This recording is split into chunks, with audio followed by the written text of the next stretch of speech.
This is David Austin from Burke and Eisner, and I'm here to just give a brief, quick overview on what fentanyl poisoning and duragesic cases, legal cases, are all about, and what some of the background is, and what some of the requirements are to see whether you might have a case or your family might have a case.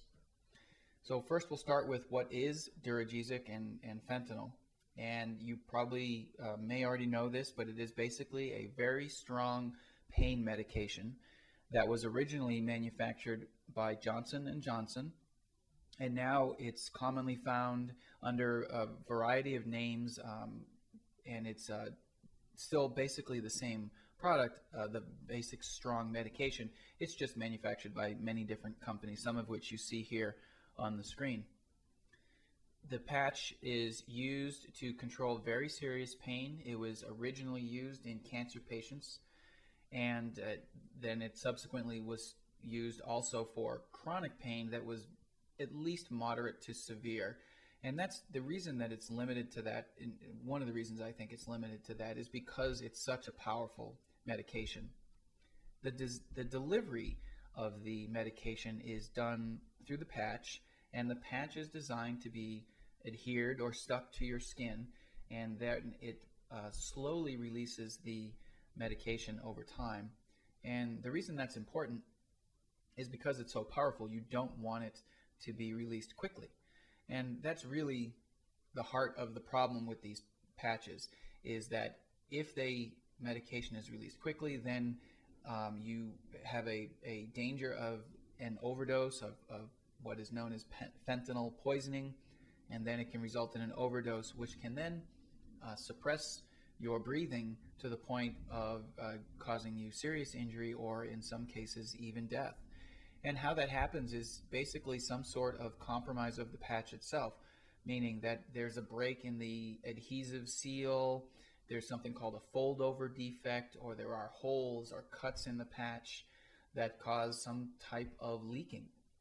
And when that happens, it releases the medication much more quickly, and again, thus causing the problems we've talked about. So the legal side of this is basically what's called a product liability case, and some people are curious what those are. What's the basis of this case? Number one would be, it might be a design defect where the claim is that the patch could have been designed in a better, safer manner. The other is just a simple failure to warn you, that people were not warned about the dangers of the patch.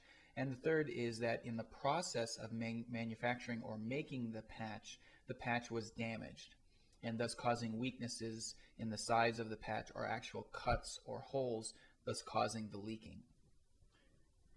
To get started on investigating a case, we need to know just a few things just to get the ball rolling. One is, why were you or whoever it was taking the fentanyl?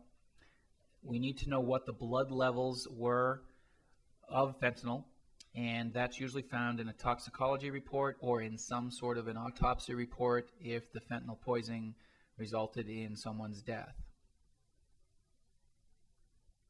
And basically we start the investigation at that point.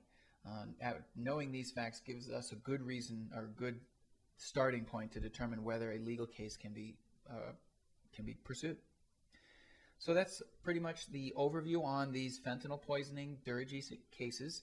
And if you have any further questions about that, you can either call us at the number on your screen, or you could follow up or find some more information at our website, also listed on the screen there at www.burke-eisner.com.